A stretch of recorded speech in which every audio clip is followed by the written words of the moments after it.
This episode is brought to you by Original Grain, who, as you can see, is the maker of the rockin' watches we are wearing, and you have a matching wedding band with yours. And the wedding band's so smooth. It's nice. I used to have this Cartier fucking $3,000 wedding band, and it dug into it. No, I'm saying, and like it was overpriced. Yeah, but mom got it for me, which is nice. And this is smooth and it's nice and it matches my watch. Well, so what Original Grain does, they make watches and sunglasses and some apparel, and what they do is they make it from reclaimed materials. So Dad is wearing a watch that was made from an old beer barrel that was like literally made to make beer. Then it was going to be thrown away, and Original Grain takes it, reclaims it, recycles it, and makes it into a cool watch that has actual character because it comes from something that would have been garbage, would have been discarded. And I have another one too upstairs, which I should have brought down too. It's a cool one. Yeah, I mean, all their stuff is really great, so you definitely should go check them out. If you go to originalgrain.com/issues, right now they're running a 20% off Black Friday deal, but if you use the code issues at checkout, you get an extra 10% off. So it's the best deal you can get on the whole site. It's 30% off if you use our deal. And these watches, like, they're a really good price for an entry-level watch, or even like for watch aficionados. They have they range. I'm not joking. I have fucking loads of watches. This is a serious watch. I like it. And so like we're coming into the holiday season, gift giving season. Some of their stuff would make great stocking stuffers. They have sunglasses and necklaces, and then some main gifts. These watches would make great gifts.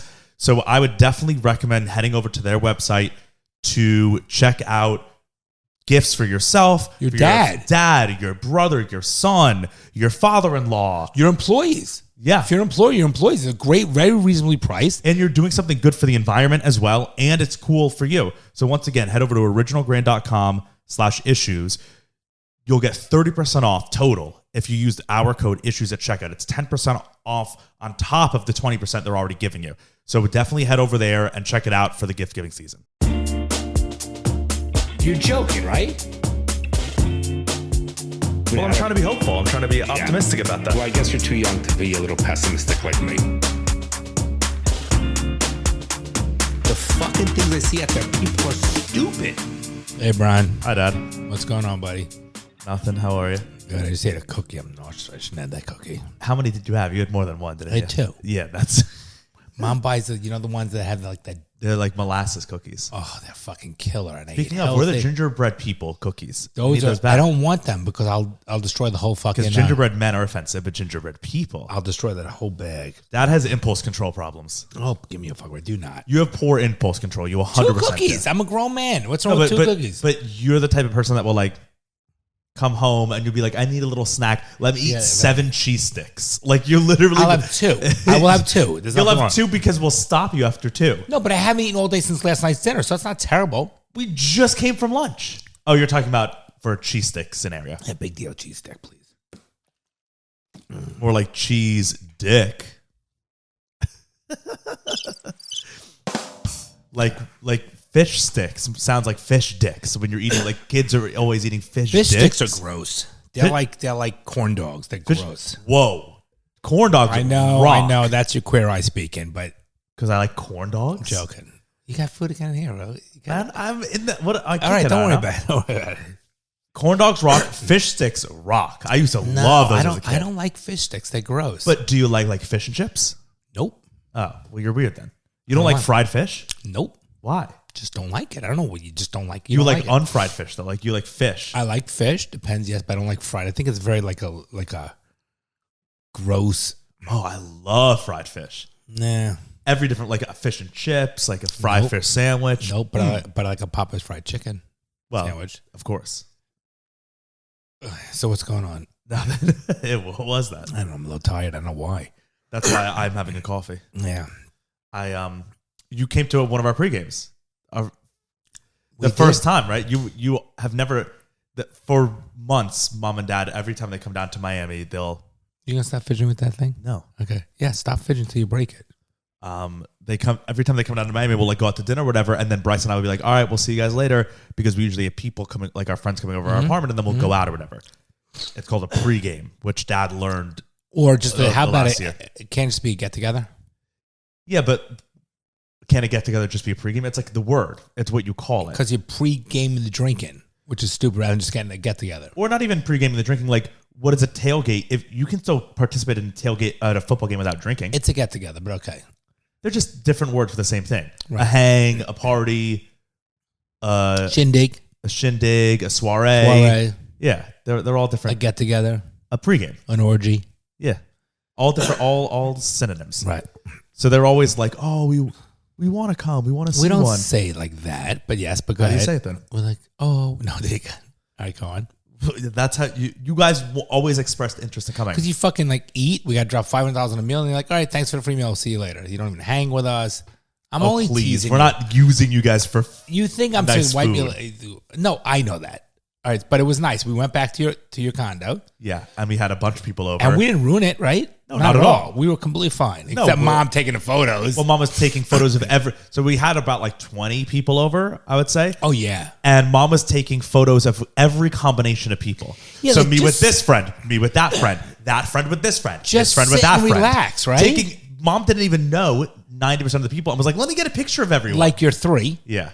So she's like, let's get a picture. I go, leave them alone. Let them fucking just talk and hang. Yeah. But it was nice. But then meanwhile, dad's sitting on the couch the whole time, and he, to be fair, it was an extra loud pregame because it was like a lot of loud guys that were all was like loud. You even said it. And we're like blasting music. But dad's sitting on the couch and he goes, at one point he goes, shh, everyone shut up. You're all way too loud. You didn't realize, you said it yourself. It was loud, but that's part of the. You were a little like an adult. You came over to the couch. Well, I had to entertain you guys, make sure you guys were doing well. I was playing good host. Oh, really? You don't have to entertain us. You admitted it was loud.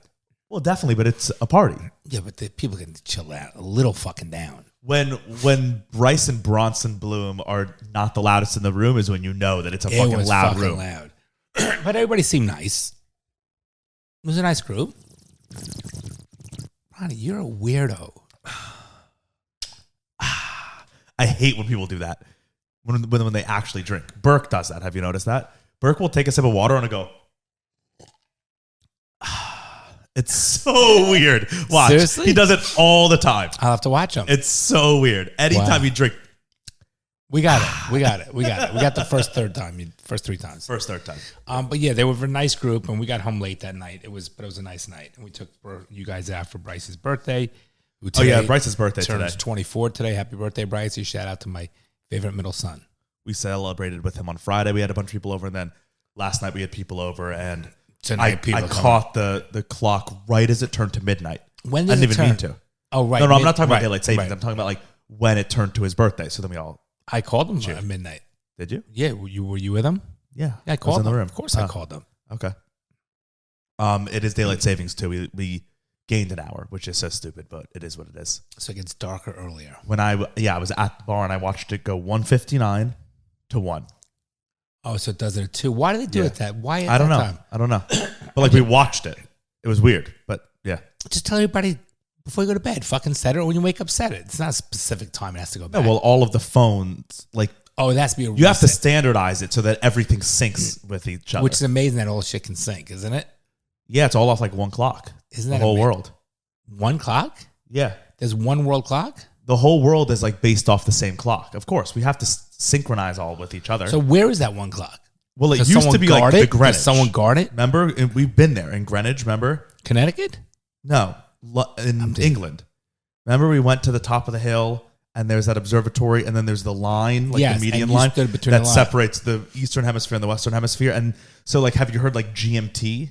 Or like our time zone is where EST, Eastern Standard Time, right? Mm-hmm. GMT is the main time. It's Greenwich Mean Time because it's based off of that place in Greenwich. That's is like that what the GMT Rolexes? Yeah, definitely. Okay, Greenwich Mean Time. Yeah, I don't know why mean. Interesting. I think it's mean. Mean is the middle, right? Mean means average. The middle. No, the middle is the median. Because the average and the oh my god. No, but the average and the middle are completely different. Right. Okay. Greenwich Mean Time is what it is. But I think that's like the main clock. But now it's all look, see here, they literally have a clock up there. We stood there? Yeah. Remember there's a great picture of us all like that's laughing because we were like, see, this is where time begins, is what this. It makes no sense. Time is an interesting thing. Well, it's all arbitrary, obviously. I get but it's cool that we all, like the whole world follows it. Decided to be like, okay, yeah, we'll all do it together. Who invented time? What do you mean? Who invented this thing?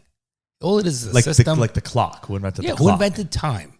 Well, no one invented time. We've invented a way to read time. I'm talking about how we allocate the day. Is called a time, right? A 24-hour system or whatever it is. Who invented Well, 24-hour, yeah. Like who invented hours and minutes and shit? Who invented it? Who invented the fucking, look it up. Who invented the fucking work week? Ford. That Ford Really? invented the 5-day, 8-hour day How work scary week. is that? Do you even know that? That's like a known thing. Not to me. Before that, it was whatever time your employer wanted you to work. And there was no such thing as weekends. It was like a factory was running 7 days a week. Or like a farm, you had to work a farm 7 days a week. You still do. Right, but I'm talking about like workers, just generic workers. Interesting. Most people back in the day weren't workers for another company. They were workers for themselves on their farm, you know? And so you got up when the sun rose and you were done when you were done, whenever you got your work done. And then Ford automated it in the factory and made it, okay, we're going to do 5 days of work, 2 days of not work, and it's going to be 8 hours. And the whole world followed it. Yeah. Wow.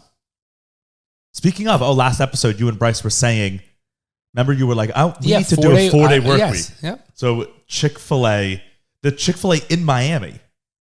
They heard us? Yeah. Look, let me see if I can find it. Here.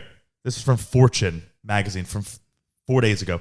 Work 3 days a week, get full-time hours. Chick-fil-A owners moved to 3-day schedule. So here it says, the 4-day work week has been a hot topic of debate in the past few months. Chick-fil-A has taken it one. Oh, they make me pay. God damn it. Fucking. So they're doing a 3-day work week, Chick-fil-A? They're doing 3 days at 14 hours of work a day. And then you're up, and that's your work week. That's pretty cool. Yeah. And so then you have 4-day weekend. I like it. I think 4 days is what it should be, Bronny. 4 10-hour days. That's very reasonable. It's the one in Kendall. 3-day work weeks. Oh, so here, you work 3 12-hour shifts. And then you have full, yeah. So that's only 36 and hours. your 3-day full-time is $17 per hour. Yeah. Or level 2 is $14. Interesting. Maybe they're onto something. I mean, it's kind of annoying that everything's so standardized. Like, you should be able to just do whatever you want. But then it's like, they always take advantage.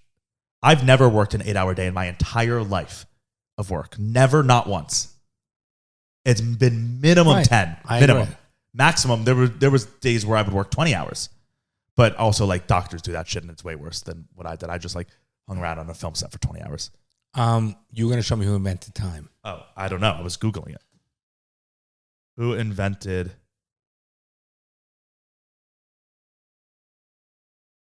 the measurement of time began with the invention of the sundial in ancient Egypt prior to 1500 BC. However, the time the Egyptians measured was not the same as the time today's clocks measured for the Egyptians, and indeed for further 3 millennia, the basic unit of time was the period of daylight. Okay, that makes sense. I mean, look, there's a whole... I can't read this whole fucking it's a article. Thesis. Yeah. Forget it. Move on. Yeah, honestly, not that even interesting. So what you end up doing this weekend? Nothing. I was with you. Like yesterday, we just hung out. Nothing worthwhile to talk about. Okay. What did you end up doing this weekend? Friday night, we did that. Hung with you. Saturday, Mom and I relaxed during the day. Got some work done, and then just went to watch the college games and came home. You're a big football fan now. No, I'm not. You watched every game every week?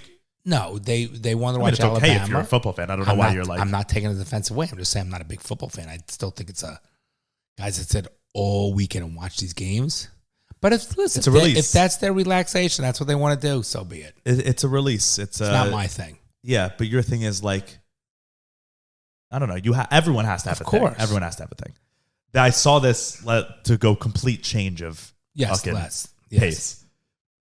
This thing has been making the rounds on the interwebs because of how ridiculous it is. Interwebs? Is that what it's called? No, I mean, it's just a way to say it. Like how pregame and party are World Wide Web? Yeah. Okay. It's very funny, so I thought we should talk about it. And it's not, I don't think, it's real. So it's like, GoFundMe, right? Where like someone can post a thing and raise money. We never got the thing where you could squiggle a screen or something like that. Yeah, the Leap Motion, we have it. It just didn't work well. Oh, we got it? And it's also like, it makes no sense to like have to hold your hands up to use the after 7 seconds, you're All like, right. I want to put my hands down. Gotcha. All right. You know what I mean? Like, Yeah. think about it. If you're trying to, like, this is so much easier than this. I'm already tired keeping my hand up for 5 seconds. We're talking about something where you can, rather than speak into your. Do they have a thing where you could speak into your computer screen? What do you mean speak into it? Like Siri, like right now on your laptop? Could you do that? Of course. Yeah. There's this called Cortana, but I can, like, I turned mine off because I hate it. It's annoying. But yeah, of course. And does it get it correctly? Yeah. So you It's the same rather than software. Type in a paragraph? Rather than typing a Oh, paragraph? like dictation? Yeah, of Yeah. course. Yeah, of course it does that. Really? It's the same thing. What are you talking about? Your phone's just a computer in your pocket. What do you say? Paragraph when you're in a new paragraph? What do you say? I have no idea. I don't use All right, that. go on. I didn't mean to cut you off. Go ahead. GoFundMe, you know. There's this Sounds GoFundMe. like go fuck me. Go ahead. Yeah, that's probably its own separate site. Okay. Like OnlyFans. There's this woman started actually, I don't know if she's a woman. I'm not going to assume her gender. Let me see what she looks like. Probably a woman, right? It's a woman. So this is a campaign that's been going on for, I don't know, it doesn't even say when it was posted, but it's like a recent thing. Doa Magdi is the organizer, DOAA, and the title of this campaign, she's trying to raise $4,700 is the goal, and the title is Help Doa Heal from Racial Trauma. Oh my God. It gets so much. She didn't get any money, did she? So far, she's already raised $3,500. Get the fuck out. $3,500. What's with these people? I gotta read you this. I'm just gonna read her description and just react accordingly. Okay, it's really bizarre. So some of the words I don't even know what they mean. So I'm just you don't know. You don't know. I'm just gonna spell them out. That's something saying if you don't know, you expect me not to know. So I'm gonna read her description. I'm gonna read the whole thing, and I want you to just react. If I don't know a word, I'm gonna say the letters instead of the word, and you'll see what I mean. Okay. So it says, "Hello, my name is Doa. I'm a Nubian Afro-Indigenous interdisciplinary artist and decolonial practice-based researcher. Don't know what any of those things Currently residing on the stolen lands of the XWMEO with a Let me see the word. look XWME opposite. Musqueam? Well, yeah, and That's then it's OK uppercase W. It's like a W in the top of the word, then an upside down E, then a Y with an accent on top of it, then another upside down E, then an M. It looks like she's trying to do a chemistry. Then in parentheses, musqueam. Then SK underlined, WX underlined, WU with a 7 MESH. There's a 7 in the middle of that word. And then she says in parentheses, Squamish.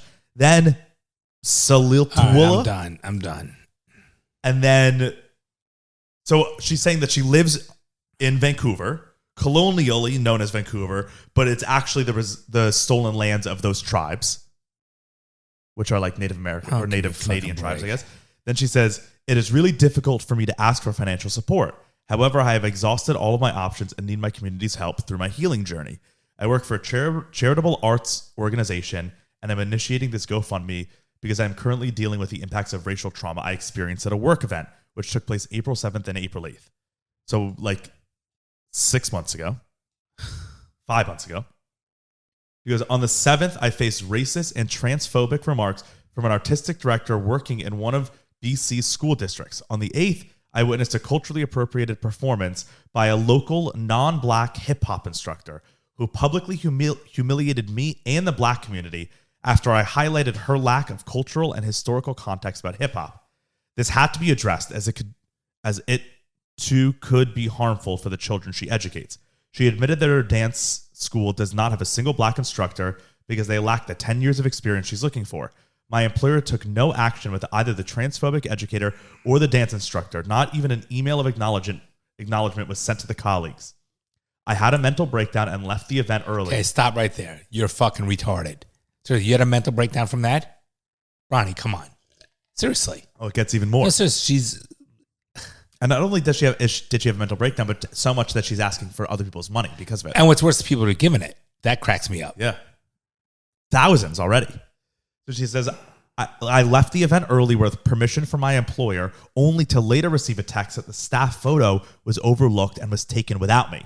I was excluded, which further alienated me. She left. Oh, my God. She said she left the event because she was triggered. I want to see this fucking chick's Facebook page and Instagram page. Then she says, additionally, after this traumatic event, celebratory messages were shared internally about how successful the event was, completely dismissing my trauma until I brought these insensitive and hurtful messages to their attention. Are they not going to kowtow to her, are they? I hope not. I don't know. Well, so here's now why she needs the money. Racial trauma has tremendously impacted my mental and physical health in ways I never experienced before. I haven't been eating, drinking, or sleeping well. My sense of taste and smell changed. Even food I used to enjoy smells repulsive. I have severe neck and shoulder pain that I am currently treating out of pocket since my extended health coverage through work has been exceeded. I guess from like her racial trauma, her neck hurts. Oh, God. I have suffered multiple anxiety attacks in public, which is why. How about she's just a fucking weirdo and a freak and needs fuck to be going to therapy, hard intensive therapy? Well, that too, yeah. Fucking go ahead, unbelievable. People are pathetic. They really are, Bronny. She should run for Biden's cabinet. She probably will. Well, she's Canadian, yeah, but she probably would get in. Oh, I got to meet this chick. She said, "Can we get her on our pod?" We can try. Good. I have suffered multiple anxiety attacks in public, which is why I'm limiting commuting on public transit and I'm using Lyft and Uber instead. Of course.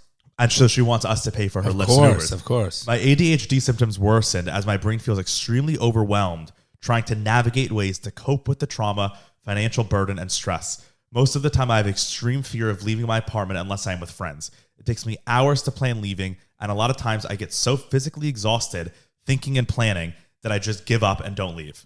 I recently completed my second MA degree that resulted in me drowning in even more debt and student loans. Didn't need to do that. I intended on... How about get involved in the real world and work and see what it's like and deal with adversity and shit like that? Maybe won't be such a pussy. Seriously. She has some serious issues, Bronny. Serious issues. That's an understatement. Yes, serious issues. It almost feels like it's a joke. Like it honestly I might like be. to see if we can track her down and get her on the podcast right now. Well, okay. Not right now. Why not? Find out. Keep continuing. Read on. Let me see if I can find her. Wow, I can't believe people give her money. Here's her on Twitter, Doa Magdi, and then she, her, in the parentheses. Let me see. And it's her thing is, you can call me decolonizer, dynamic diasporist curator and creative director, MA alumnus, Jordan Peele and Jeff Barnaby's future competition. Yeah, okay. I don't know who Jeff Barnaby is, but here's her Insta. No, is this Ronnie, social media is so bad. It gives people a platform. It's terrible, isn't it? That she would even get... I mean, think about it. If she didn't have this, what would she do? Here she is. This is her student profile. She went to Simon Fraser University. I mean, also, we're not trying to like dox this chick too. No, I just wanted to see about her. She's a Nubian Afro-Indigenous artist. What does that even mean? I don't know. Look, what's Nubian? Look it up. Type.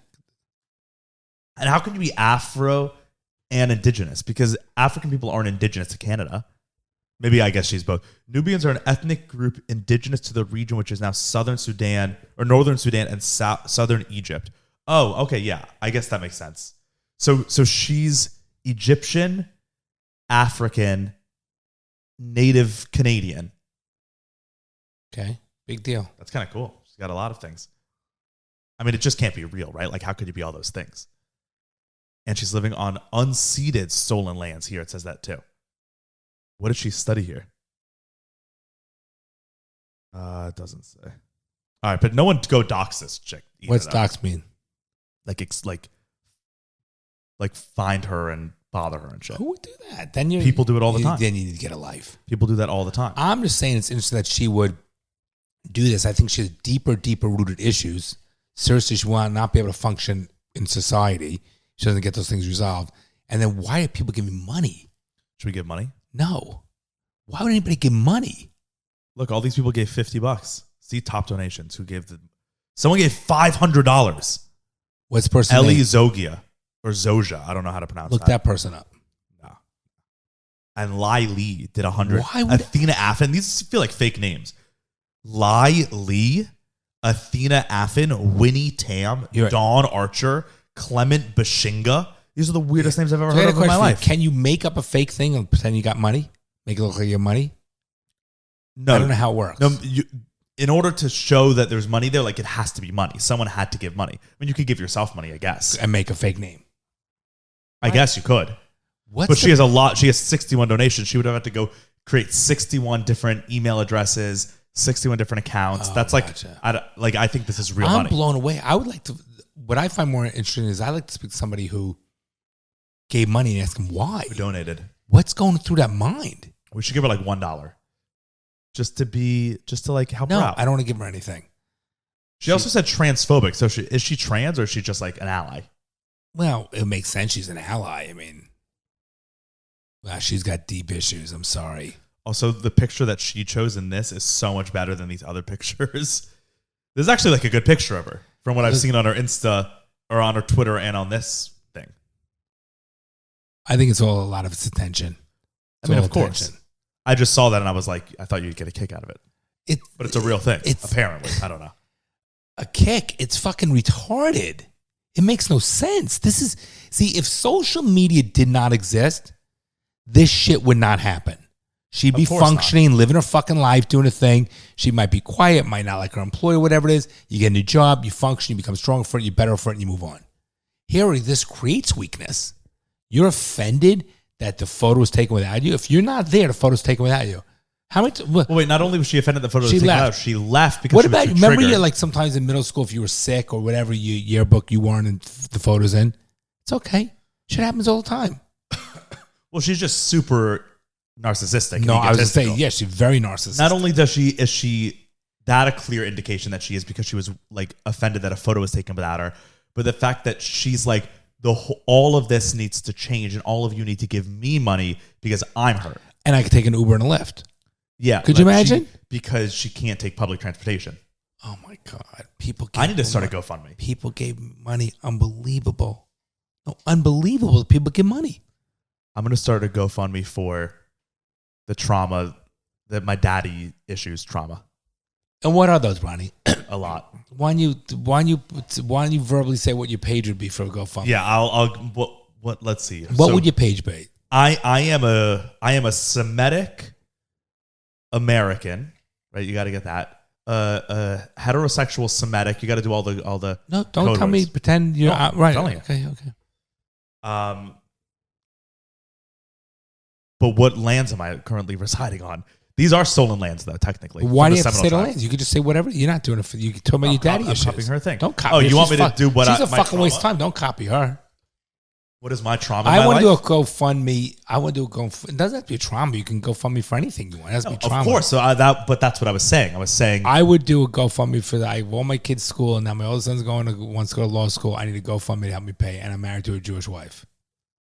I better get money. I bet you could get money. Want to do a GoFundMe for the fun of it? No. Okay. You want to ask people to give you money? That's so weird. That's so lame. To ask people to pay for your bills is so lame. I was thinking about it like a spoof one to show you how people are. Well, what would you spoof? I don't know, Bronny. Okay. I'm just having a conversation. I have no idea. I'm asking. I don't know. Speaking of law school. Your eyes bothering you? No. Why? Okay. By the way, everybody, Bronny got his LSATs back when I tell the score. That's what I was just going to say, yeah. You did very well. Very proud of you. You did very well. And you have the applications and you find at the end of the month. So now we wait. This episode is brought to you by Manscaped, who is becoming maybe my favorite thing that I have in my life. Now I text literally all my friends.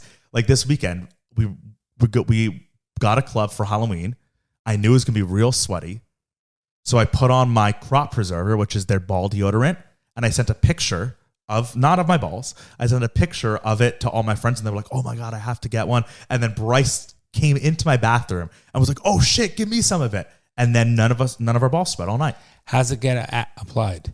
It's a lotion, and you rub it on your balls. Do you get aroused when you do? A little bit. Okay, no problem. No, but Manscaped is... Wait, can I have something? Okay. Yeah, definitely. Okay. Their products have become very important in all the Blooms' lives and our peripherals. Like all our family and friends use it. All our friends, and they use the lawnmower. They are the weed whacker. They got it all going on. So men and women and non-binaries, if you are in the market for a new trimmer or you currently have a trimmer, I can guarantee that this one is better. Yeah, right. This blows it away. So guaranteed. head over to manscaped.com. check out the Performance Package 4.0, which will get you all of the shit that you need from them, including the Lawnmower 4.0, which is their state-of-the-art trimmer, wireless charging technology. It's waterproof. It uses their skin-safe blades. It's got a light on it. Light on it. You don't have to worry about nicks or cuts. It really is good with that shit. It comes with a bunch of other stuff too. So head over to their website, check out all their stuff. And they have a lot of new products that have been dropping recently that a lot of people don't know about. Like I mentioned the Crop Preserver, that ball deodorant. I bet you guys didn't even know that there was such a thing as ball deodorant. But Manscaped has invented it, and it saves my life all the time. Or it saves my taint, actually, a lot too. So you can save your balls as well by going to manscaped.com and using the code DaddyIssues20. You'll get 20% off and free shipping your entire order on all the stuff you order. So definitely go there. It's starting to get cold. People are growing out their hair for the winter, and so you got to make sure that it stays maintained. You can't just let it grow crazy. Yeah, you look disgusting. Yeah, so once again, manscaped.com, use the code DaddyIssues20. You'll get 20% off and free shipping. On one of them, I'll find out at the end of the month. The other one was whenever, I don't know. And you have one more to do, right? Yeah, I guess. All right. I mean, if I find out, yeah. You have time. If you don't get in the one early decision, you exactly. Can always do That's my. But the early decision thing is weird because now, so like, I mean, I already applied early decision, so it's like locked in no matter what. Like I can't email the school and be like, hey, can you remove me from the early decision thing and just do it normal? Like you just can't do that. But then it's like they know that, right, when you do early decision to a college, they have the power. They have the control because they know that you're coming if they accept you. Right? Okay. So the second they accept you, they know you're coming. So it's like, then scholarship money, they could be like... Well, what do you do with that, right? How does that work? Did you speak to them about it? Technically, they said, they said that there's an admissions committee and a scholarship committee.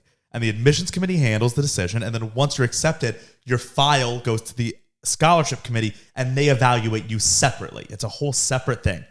I don't know if I believe them. That might just be bullshitting. Because I think you lose your bargaining power by going That's ED. What I mean. They have the power. They have you by the balls by doing ED. Because they know that if they say yes, you have to come. You have to. That's the contract you sign, which I did. Like I signed an ED thing. And what happens if you don't go? Erectile dysfunction. What happens that you don't go? You don't go to. You're gonna be fucked for other schools. They like blacklist you. If you break an ED contract, not erectile dysfunction. If you break an early decision contract, all the schools will know it. Like no one will let you in. Okay. Well, I hope you. I mean, it is what it is. It's done. Like really, you have to. It would make no sense. Well, the only reason why it would make sense is because of the ED. That's what I'm saying. That's what I've been thinking. Well, you have to talk to them. Let's see what the deal is. You can tell them you're on your own and all this good stuff, and we'll see what the deal is. There's no one to talk to. It's once you the get scholarships. Once you're accepted, then it's like another group of people that you don't know who they are. Like I'm can't walk into University of Miami and be like, who gives me money? Let me talk to them. No, but there must be a department. It's a committee. Right. It's called a committee. Fingers crossed. I mean, it is what it is, whatever. And what's the date, 21st or 28th? Well, by the 21st is when I'll hear. Wow. Which is very soon. That's exciting. But then I was like, what do I do? Then I have all this time. You've had all this time, by the way. No. But what I mean, yeah. That's not what I meant. I mean, I have all that, like, I'm in, and now I have all this time to wait until it, it's like, it'll be 9 months. You're going to get a job. Right. What I'm saying is it's like so much will happen within 9 months, right? Like a decision for a year from now is being made within the next 2 weeks. And then I have a year before that happens. I'm just saying that's a long time. It goes quick, Brian. Of course. Everything goes unfortunately, so fast. It's a shame. But I mean, think about it. When you first started, remember when this whole pandemic happened, you came home and there were riots by your apartment. You were standing. I was sitting on the chair. You were standing up the hallway over there, and you're like, and I'm like, I gotta call Megan. Remember, she was upset with the riots, and you were home, and that was like 3 years ago. Right, and so what I'm saying is like, think about how much has changed within every year of the past 5 years. Literally, the entire everyone's entire life in our family has changed every year for the past 5 years. So a year, like I'm making a decision for a year from now. Then you don't go. No, I'm not saying it in a bad way. I'm saying it in like a cool way. It's like crazy. I'm going to be a different person by the time I start. And then I have all this time where it's like, I think I think things it'll, I hear what you're saying, but I think it'll all be fine. I think I'm not saying it won't be fine. I know you're not. I think 9 months will go by fast. You'll, You get out of the condo, you get a job, you'll be fine. You'll get your routine. Yeah, but then it's like also what job do I get when like so We can talk about this later. I'm gonna have to like get a job and be like, I can only work for you for 5 months. Who's gonna want to hire me? You're not gonna tell them that. You're gonna look for a job. But like, how would I look for a job in the legal field when they're like, oh, did you go to law school? No, I start in the fall. Like, Then you don't do in the legal field. You get a job for money. You can fucking wait tables, whatever you got to do. But I don't want to do that. Okay. I don't care if you want to do that. You got to get fucking money. Well, I have money. No, okay. You want to have this conversation now? Well, we're having a conversation. Okay. There is no doubt. I want to get a job to have money and to help me. But not you just a don't- job to kill my time for a year. You have to kill your time for a year. No, Have income. that will ruin me. I will not ruin you. What do you mean ruin you? Are you this woman? Whatever, it's trauma. My trauma. This is but trauma. Doing something nonsensical for a year just to kill my time. Not By the kill time time, I to give start yourself law income. school, I will or I can do something that will be good for my time. Like and what? income. Like what, Bronny? Give me an analogy, a quick analogy. Something that will actually benefit me for law school, like something in the legal field. Nothing will benefit. I'm asking you for advice in this situation because you're a lawyer. Okay. So I'm saying, how do I navigate that? If I need a job, something legal, but they know I'm starting law school, I guess maybe like an internship or something for 6 months? No, because you're not going to work for free. No, not a free internship. Right, but you don't really have any experience for a law firm really to work. So it's not. This is why I'm asking. It's not going to help you bolster your position to help you with law school. There's nothing. Just let me finish. It's better than waiting tables for law school, wouldn't you think? No, it's not You necessary. think waiting tables will set me up? You want to stop talking? Okay. I'll tell you the reason why. You have your whole life. Once you go to law school, the rest of your life from that point on, you're a lawyer. Everything you do is relate to law and study of law and practicing law, whatever. So the next 8 or 9 months working in a law firm, if we can get you a job, that's great. But working in a law firm doing I don't know what is not going to be such a position that's going to say to you, this now help me more with law school. There's nothing that will help you more with law school. I'm just being honest with you. It doesn't exist. So you think working in a law firm for a year will be the exact same? It will give me the exact same position in my life for my future than waiting tables at a restaurant. You think those are right now completely equivalent from me entering law school and then having already working in the legal industry on my resume for internships once I'm in law school? You think they're the same thing? Your resume is not going to help in any capacity because unless you plan on working during law school. You do. All the schools, once you're out of your first year, part of your schooling is working. They set you up for internships that's in the a little summer. different story. Then you're working. That's different. But going for 8 months before you go to law school, I don't think it's going to make one difference in your career. Okay, but it's odd to me that you are like, so you'd rather me wait tables than work in a law firm for the next 8 months. No, I rather you work. Because I'm saying I want to work. I don't want to wait. I don't want to do nonsense.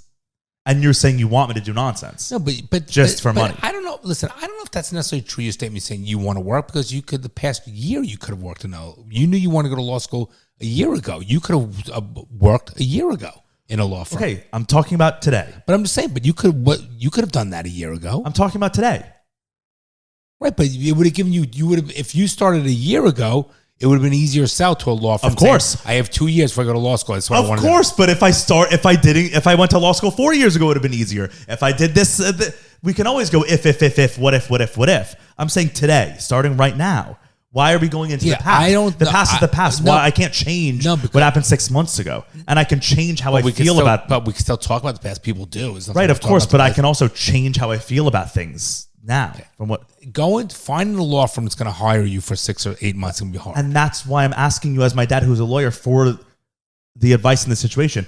So, because look, December we're going away. So it's like, I can't get a job and then be like, oh yeah, I'm going away for 2 weeks. And then January we're going away for another week. So if I get a job next week and I'm like, oh, I also need 3 weeks off within the next 2 months. No, but you can get a job starting in January and say as of the new year and say, but I don't expect to be paid for this week, but my family's a prepaid vacation. And I'm an employer. People have done that all the time to go, no problem. Okay, so let's say January. Right, which means you start looking now. Right, okay, so I'm talking to you. I know, but I'm trying to ask for help in this situation, and you're like getting on me for not doing it a year ago. And I'm like, Dad, it doesn't matter a year ago. I'm doing it right now. Bronny, I'm just telling you, I don't know if it's going to be so easy to get a job with a law firm for the 8 months.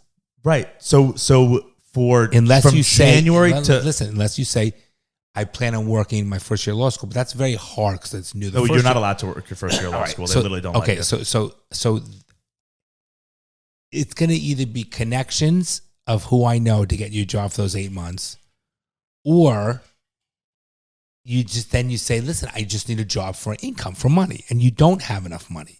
If you think you have enough money, you don't have enough money. Dad, so you're gonna try I'm both. saying to you that I want to. I know. I'm saying to you that I want that. Yeah, I don't want to do nothing until law school, which is in a year from now. So there's going to be 8 months, right? January through September, August, right? Where I'll want to get a job. Right. I'm saying to you that I want to get a job, and you're like, just get whatever job. That seems ridiculous. Not what I said. You said wait tables. What I said to you, Bronny, was that you could try to get a law firm, but it's going to be hard because you have no experience. You're not in a law. Well, you will be in a law school, but it'll be hard because you don't have the experience. So we have to figure out. As I said, it's going to be a lot of connections. But if you can't get that path, you work parallel with any job that you're going to get. So you got to see what is that you like, what is it you can do. And if you get that other job, whatever, let's say it's waiting tables, let's say it's clerical, whatever it might be in that that's in a non-law field, you're not going to tell them you're going to law school in September. You're just going to say, I want a job. And then you quit. Right. That's all. That's one That's thing. what you do because you need to sell yourself. So any other job that you want to do that you're going to start looking between now and December, to say start in January, find what field you like, even if it's law related or not law related, and get a job. And then if it's law related, you could tell them I'm going to, you could say I want to be a paralegal. You don't have to tell me you're going to law school, and you can lie, and then you quit and say I want to go. I ended up getting to law school, so I'm going. They don't have to know you got it now. Or if it's non-law related, you don't even mention it. You say, this is the job I want to do. Boom, boom, boom, boom, boom. And you go ahead and you quit in August. That's what you do. You don't owe the employer. You'll give them your 2-3 weeks notice. And that's what you'll do. But you need to, you're not going to tell them I'm going to law school in 8-9 months. Can you hire me between then? No one would hire you. I wouldn't. So you got to sell yourself. It's not that you're lying. They don't need to know what your future. No one knows what the future is. So you want a job and you'll deal with it. And then if, the thing with the law thing, which we have to think about, is that you don't really have any experience. So there's no value to a law firm. You probably have more value doing something else right now. And whether you say, I'm not saying the wait tables are used as an analogy, but anything that pays you money, that give you $500, $1,000 a week, that gets you out of your house and you do things, that's extra income in addition to podcasts, then you're doing well and you're saving money. But you can't sit around all day and not do anything and just do the podcast and watch other podcasts. Literally telling you that I'm not going to be doing that. I understand that. So I'm saying, so really any job you can get, and I don't know what it is that you'd want to do, but any job you can get, you take. It's temporary. It's not your career. No, of course not. It's just such a waste of time. It's annoying. Okay, it's killing time for a year. But I have that's a like question. a year of my life just to kill. No. That's soul sucking. That's a waste. Is it really soul sucking? I have 85 years and I'm going to just waste one. Why is that a waste? It's just filling time. Wait, no, you're not. No, there's between now and August or now and September. So because the way it worked out, this is just the way it is. You don't have any legal experience. So if you have film experience, do something in film. Get a job in the meantime in film. Get something editing, production, whatever it is. But it's not wasting time. You're in between positions, in between jobs, where you're at now and in between your job of your going to law school. So you got to fill that time. It's not meaningless. It's not going to kill you. I'm not saying it's going to kill me. No, sitting at home doing nothing, not maximizing it. No one ever said that's happening. I'm not I know, saying but you that. said it like 10 times, and I'm like, who's saying that that's the plan? No, but you're saying to me that it's just 85 years or whatever. It's just a waste of my time. How is it a waste of your time if you're out there making money and you're out there meeting people and you're doing something with your time? That's not a waste of time. It might not be the career path you want. It's for nothing. It's for nothing. Wait, it's just to live the next day. No, it is not. It is, because it has nothing to do with a career at all. Okay, but the difference is, Bronny, you're going to be 27 years old. If you can pocket another 50 or 80 grand, you're building your future. Right, I'm saying it's just to live the next day. No, it's not to live the next day. Yeah, it's just to have money to pay for things. Bronny, when I used to do carpentry work and landscaping and newspaper route and shovel snow.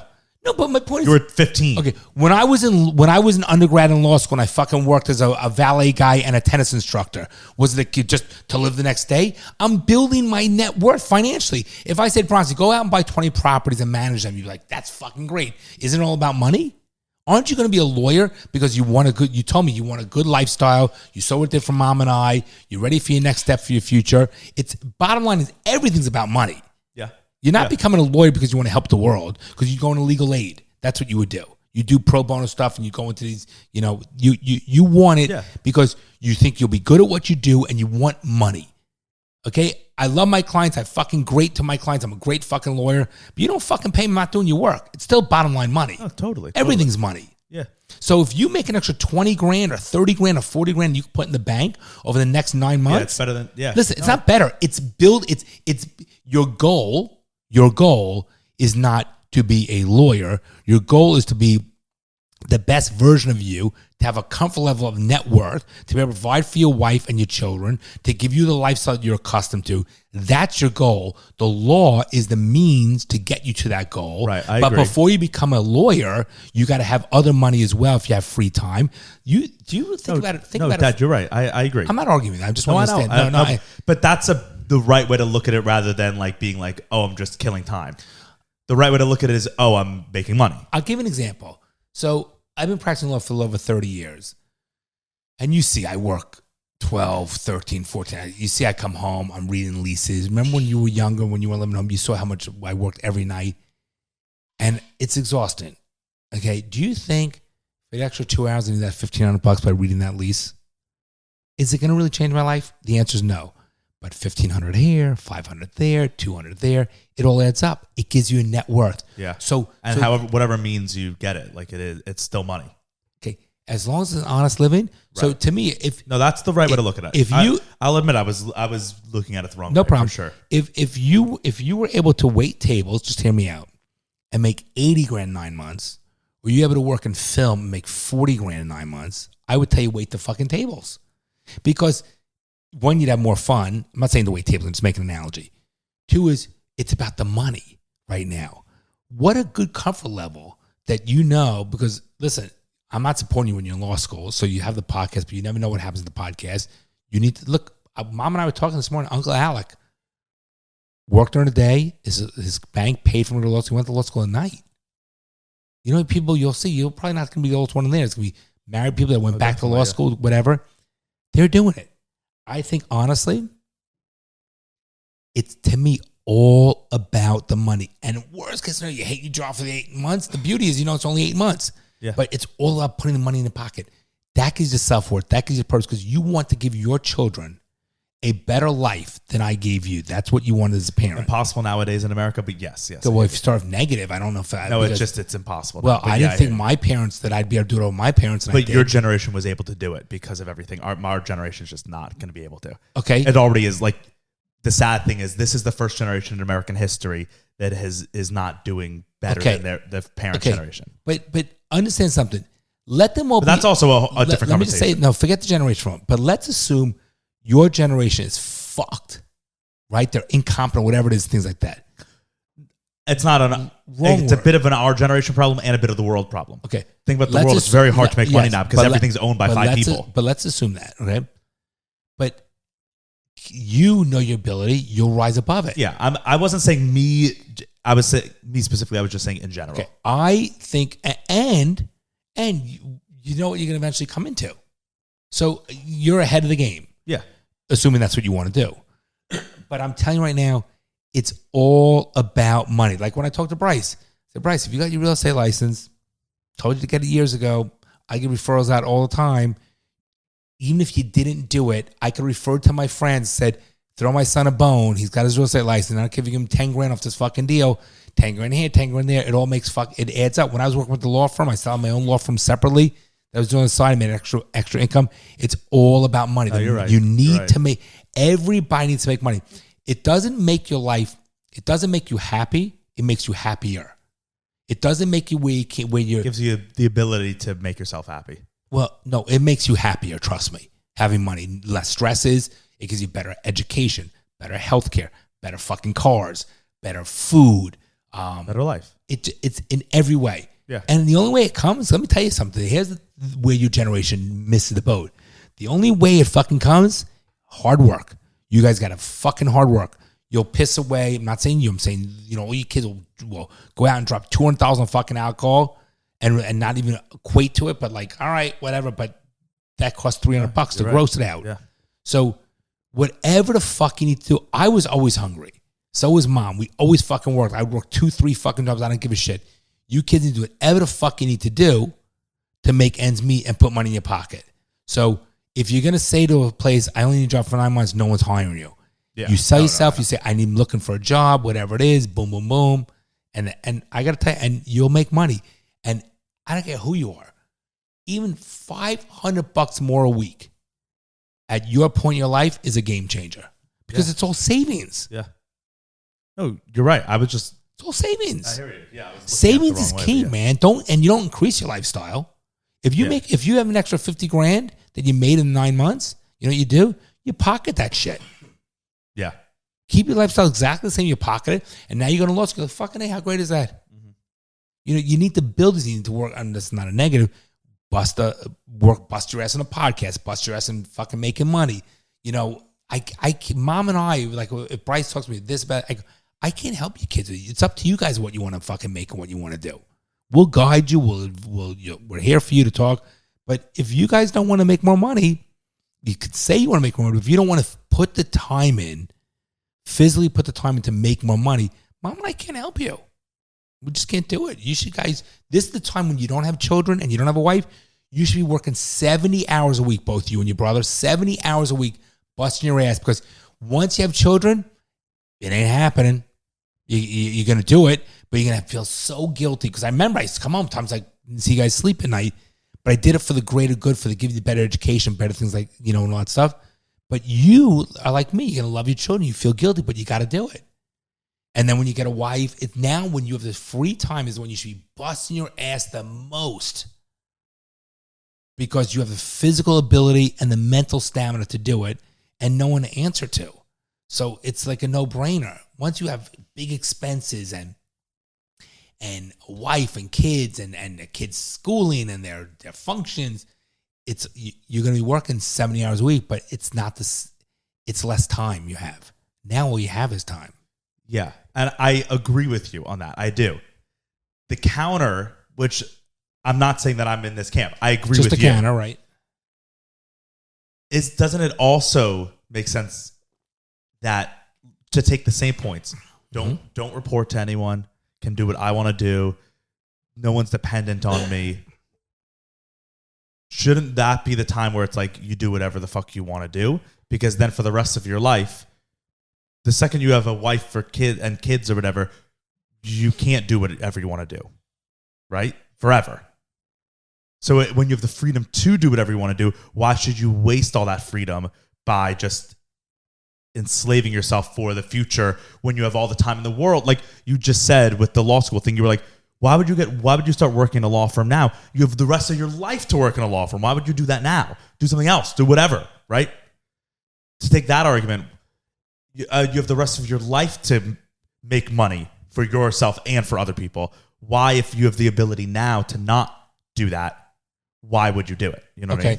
First of all, I hear you from the view that you're saying, but it's not enslaving yourself. It's work. Everybody works. You've had it easy the past 3 years. Yeah, but what I'm saying is like, in the position I'm at right now, like, there's an ability to just get by, do what you want to do, make it work. Okay, but let's talk about you for a second. But what are you doing? Are you doing what you want to do? No, I'm not saying this specifically. I'm just talking about in theory. Let's talk about because I said before. That's why I wanted to preface it because I don't want to make it about me. Understood. That's why I preface by saying I agree with you. I'm in your camp. I just wanted to give the other camp as for a means of discussion. Okay, because I think a lot of people listening my age feel that way. Fair enough. Okay, then That's what I'm I saying. appreciate I'm not saying my specific situation. I appreciate you prefacing just to declare. Thank you. Because I do think it's a generational thing. Like a lot of people in the Middle Ages, or like a lot of people your age would say exactly what you say. And so we have people listening to this who represent both. All right, so I'm going to say this. So a lot of people my age are like, no, I'm in my 20s. I have my whole life to make money. I have my whole life to live it for other people. I want to do whatever I want to do now. I want to travel when I want to. I want to do, if I'm not enjoying something, fuck it, I'm not doing it. Okay. That's how a lot of people my age feel. I know, and that's a problem. But that's a problem. I'm going to tell you why it's a problem. So it's like life is just always just to live for just the money for other people. No, it's not money for other people. Okay, let me say this for a second. I'm going to simplify it, and then I'm going to go into further detail. There is no substitute, people. I need to tell you this right now. It's either you pay now and play later, or you play now and pay later. There's no in between. Does not happen. If you're thinking of marry money, then you're only good as your marriage. There's no self-worth in that. If you're thinking to invent something and fucking say, I want to work for myself and I'm going to fucking hit it big, and before you're in your 20s, doesn't happen so quickly. There is no substitute for hard work. Pay now and play later, or play now and pay later. But it's not that, because so you paid now and paid later. When are you playing? Okay. You don't play. Okay, Bronson, you have to understand something. Oh no, I don't play. Oh, so you'll play when you're in your 70s? No, you're in your 70s. Wait, I don't play? You play a little bit. I do whatever the fuck I want to do when I travel. But let me say, but you also like pay so much. But you know why? Because I love you and your brothers. Exactly. You're enslaved to the whole... No, I'm not a slave. It gives you purpose. It's what we do. No, I know. And I agree with you. I'm just discussing it. Guys, if I want to be a prick and say I'm not going to help my kids in anything, and I could have not put you guys in private school. That was a choice. I could have not bought you guys cars. That would be a choice. Not put you in top education. That would be a choice. Okay? And I had more money in the bank. But I don't think that's not how I feel as a person. No, and everybody can do whatever the fuck they want. Some people feel. I know friends of mine that are worth millions and they put their kids in public school, and that's their choice. I also know there are people who are content with just making enough where they can just pay their bills and live their life, and that's it. And they don't need anything more. They don't need big lives. Well, it's not a big life. There's always a contingency or that you don't count on. There's always something that fucking happens that you're not expecting. There's always a situation. You need money. Now, I don't know what the term of that is, or what the value of that money is, or how much money it is. But I think no matter how much money, you'll always stress over things. That's just life. Stress is part of life, and it motivates you. But it's not only about I got to do what I love. I got to always be happy. I want to travel today, and I worry about tomorrow. It doesn't fucking work. Okay, I always use the analogy: the squirrel who fucking hibernates and gets the nuts, who has a brain the size of a fucking nut, the bear who hibernates, okay? They're not brilliant, but they know they got to put away for the rainy day. Everything comes down to money. I don't care what your job is, what the purpose of it is, what the widget is you're selling. It's all about money. You want a roof over your fucking head? You need money. You want your health care? You need fucking money. You want things, you need money. Mom and I have friends.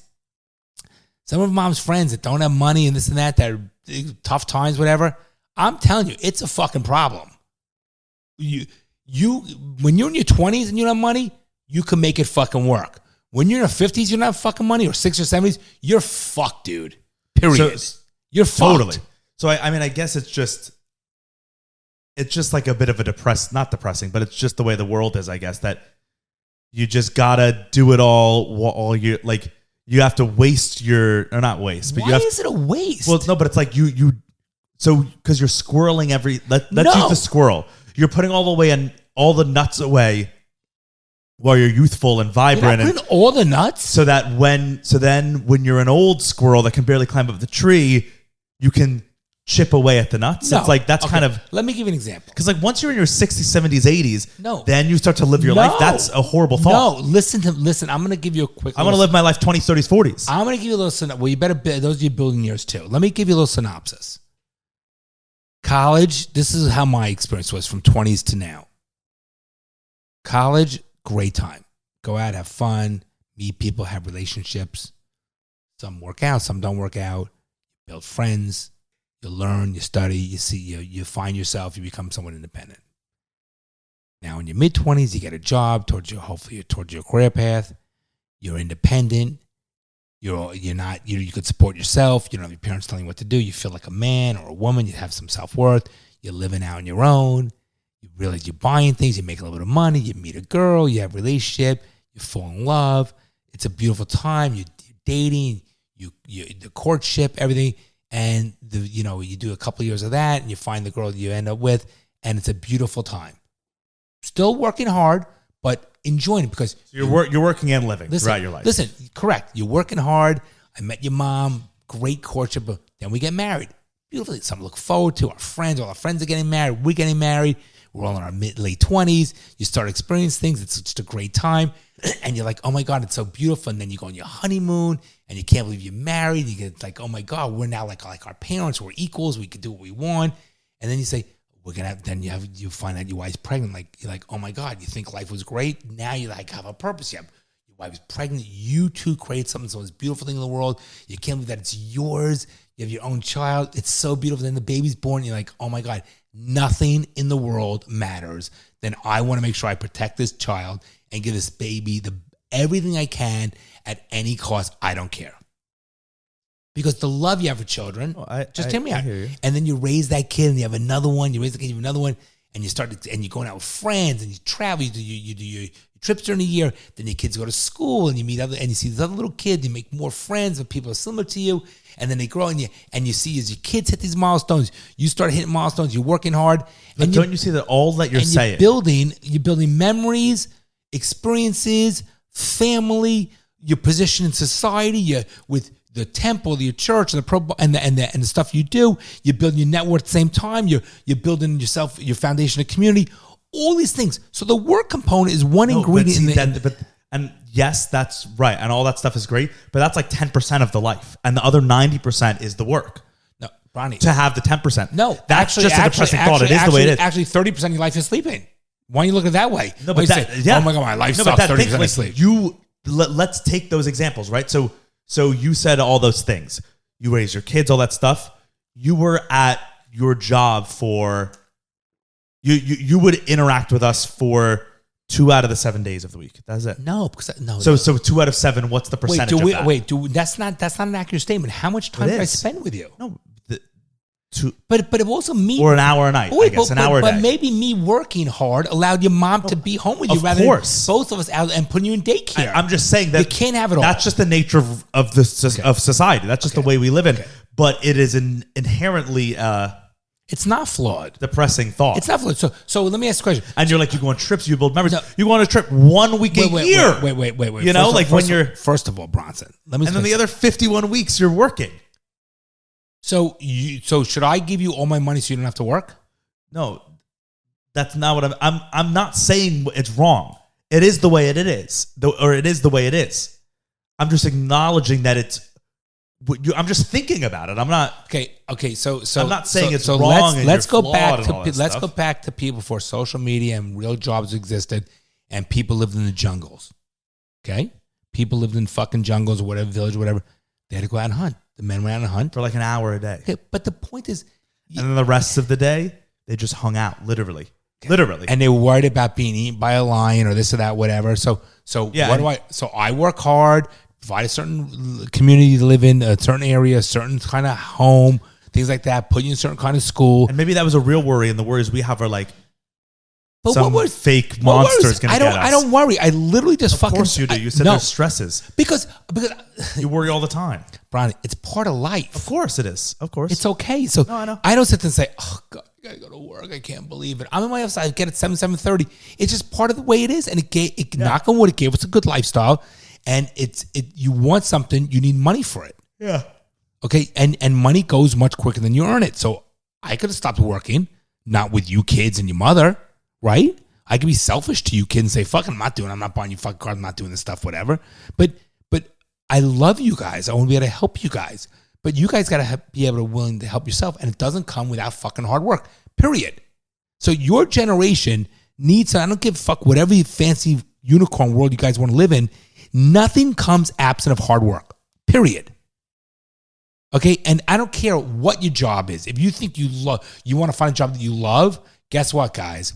If you're really fucking working 70 hours a week at a job that you love, you're still going to find it as hard work and it's going to be exhausting. That's the reality. So you pay now and play later or vice versa. And no one knows what the future holds. But one thing I do know, if you don't fucking work hard and you don't put away for your future, one thing I am certain about is there will be no future. Doesn't mean you're guaranteed to have a great life when you're older just because you work hard on your money. That's not what I'm saying. But I can 100% guarantee to you and to your generation, if you don't put away now and work hard now, you won't have a future. That's a given. And you want to talk about fucking stresses? I have stresses now and I make money and I got to deal with clients and this and that. And there's ups and downs in business, ups and downs in life. And knock on wood, we're all healthy and we have a loving family. Imagine if you don't have that, I guarantee you have no idea what fucking stresses are. Then people get into depression. Then people wonder, you need to build your net worth, period. I've seen too many people our age that stressing over money because they don't have it. So your generation needs to get their shit together, and doesn't matter what the fucking job is, get a fucking job, put some fucking money in your pocket, and if you think you have enough, here's the different mentality. I had an office mate in my first job as a lawyer, and nice guy, but fucking waste, but nice guy. No, because he wasn't motivated. He just wasn't motivated. So we had to bill a certain amount of hours. So like, for example, if I was going, let's say, Manhattan for court, they would tell me about 4 hours for each session. So if I brought, let's say, like 4 hearings that I was in the morning, I come back by lunch, I had 16 hours billed. That's how it was with the insurance companies. Okay. Well, he would sneak out. He'd put his jacket in the back of his chair, pretend he was working, and he would sneak out for the rest of the day because I met my billables. That's just the way people are. I'm the kind of person that if I settled the case and made money today, I'm not going home. I'm working the next fucking case. But it's a mentality. Yeah. It's a mentality. And I can't teach that to people. Either you have it or you don't have it. But just because you made money today doesn't mean you celebrate it today. You now work on tomorrow's money. Mm-hmm. But everybody's different. But that's yeah. And I mean, but like you don't see that that's just like you're a hamster in a wheel. No. Because then tomorrow, right? Like today, you made the money for today. So, I already made the money for today. Let me work on tomorrow. But then tomorrow, it's like, I already made the money for today. Now let me work on tomorrow. And then tomorrow rolls around. I already made the money for today. Let me work on tomorrow. Because then it's just that. And then you die. No, because that's pretty pathetic to think of it that because I don't look at it like yesterday, 2 days ago, Mom like you know what? Let's go to Kentucky Derby. Booked it, fucking did a thing. So you get little snippets of joy out of the. There's no joy. I busted my ass. So I drive 4 miles to my office in the building I own, in a nice car that I fucking drive. I was at all your kids' sporting events because I didn't have to work in Manhattan. I built my practice after work for somebody for many years. Did my thing, and I created a life. Now, it doesn't always work out as planned, and life has ups and downs. We know that. I'm not saying it's all rose petals. But on the same token, you create your life. I don't look at like, oh, my God, fuck, I gotta work. And I don't look at it either like that. I just look at it just like I expect dinner on the fucking table when I get home, just like Mom expects me to go to fucking work and provide for the family. There's things just like expect your kids not to do fucking drugs, drink when you're underage, or commit a crime. There's things that are just expected. Okay? And yeah, guess what? When I chose to propose to your mother and when I chose to have kids, I hate to break it to you, Bronny.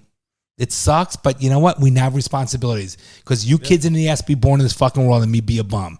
Mom did not ask for me to fucking to propose to her and then be a fucking freeloader and a scumbag. I have my roles. She has her roles. We have our responsibilities just like I expect from you. I expect from your brothers. You guys expect from me. Don't you expect from me? Totally. Right. So and that's life. 100%. Right. It's not but it is enslavement. It's not enslavement. It is 100%. Do you know, Mom and I wake up and we the shades go up. We're like, how lucky are we? It's attitude. I don't know how you. I guess how you view things. I feel blessed. Doesn't mean that some days suck, but blessed to look at like, oh my God. And you do things in moderation. You might say, look, Pa died, all that money, the things he stressed over, he didn't need to. So I say after Pa died, I said, I'm gonna try to say yes more.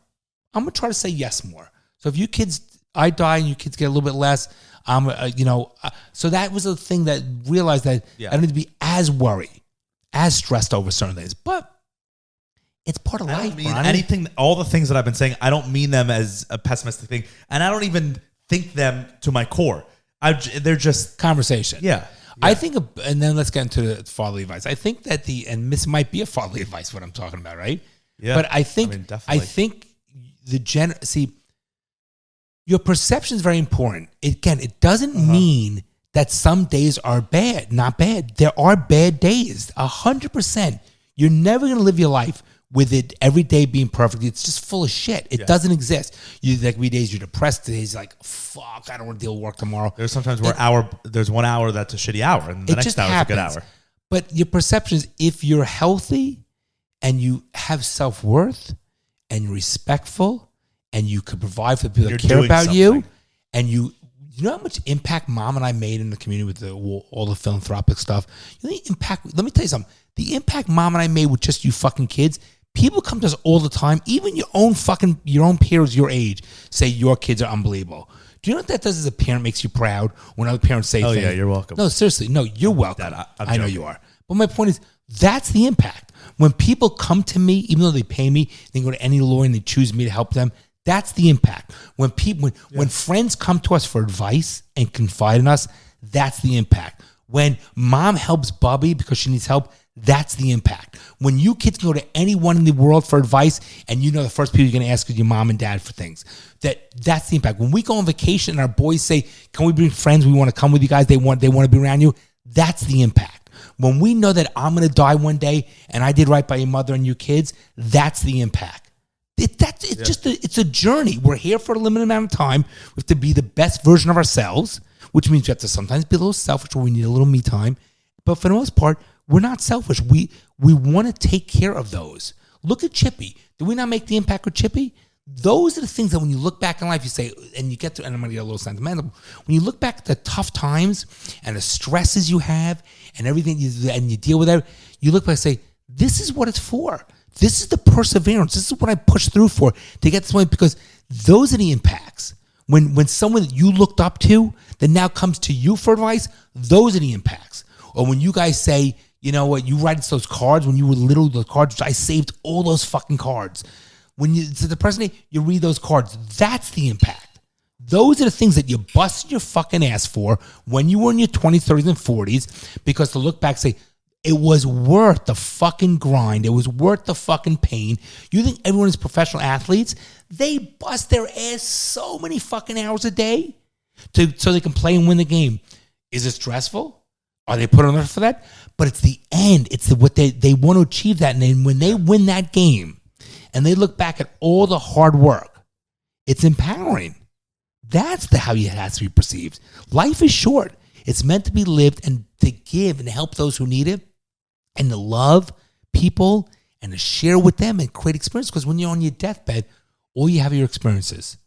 But isn't it better to be on your deathbed with loved ones around you, know, and they love you and you support you?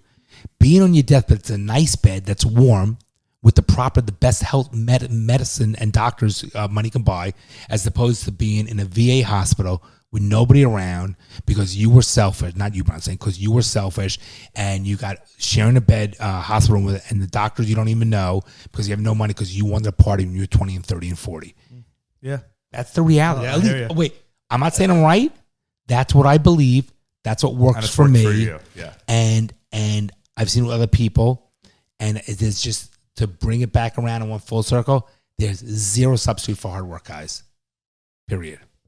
Yeah, that's my opinion. No, you're right. I agree with you. Okay, and you're living proof of the success of that theory. So yeah, you know, and just work hard, guys. I always say martial arts, the key word, perseverance. Everything, fucking perseverance. That's everything. And then your perception. You know, Mom has great outlook on things. Mom, I learned a lot from Mom in this because I was not brought up this way, and I was always a half empty kind. In my household, it was always half empty. We always looked at the negative things. You know what I'm saying, Bronny? So that's how I was conditioned. And I guess it sort of helped me with in my law practice. Because you have to think of the negative as a lawyer, right? But Mom helped me always become a little more optimistic and half full rather than half empty in something.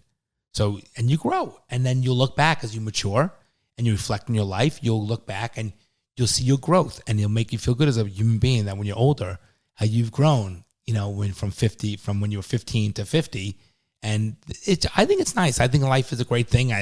Despite the ups and downs, and I think that you just got to work hard. All right, are we doing a fatherly advice or are we not doing a fatherly advice? We could save one for next week. I think we can leave this as a fatherly advice. The whole episode was pretty fatherly advice because I think we talked a lot. We got a couple of things to take care of today, but I think this was more of a fatherly advice. Right? No, the whole last part was good advice for people, and that's why, like when I prefaced the saying, like I was like, I don't feel this way, but I bet a lot of our listeners do, and so I want to get your thoughts on it. That's why I was saying I wasn't trying to make it about me. I get it, and I have a hard time sometimes deciphering to because I'm looking at you, and Yeah. you and I talk like this is how we talk all the time. Yeah, but I just know that like some of our listeners my age definitely probably felt or agreed with things that I was saying, and so yeah, it was fatherly advice in that way. And by the way, Bronny, if anyone your generation ever wants to talk about this further, they can reach out to you. You can set up a Zoom. We can have a Zoom thing like this. I don't mind that. You know that. Yeah. All right. I love you. Bye, Love you everybody. too. Happy birthday, Brycey. You're joking, right? Well, I'm trying to be hopeful. I'm trying to be optimistic about that. Well, I guess you're too young to be a little pessimistic like me. The fucking things I see out there, people are stupid.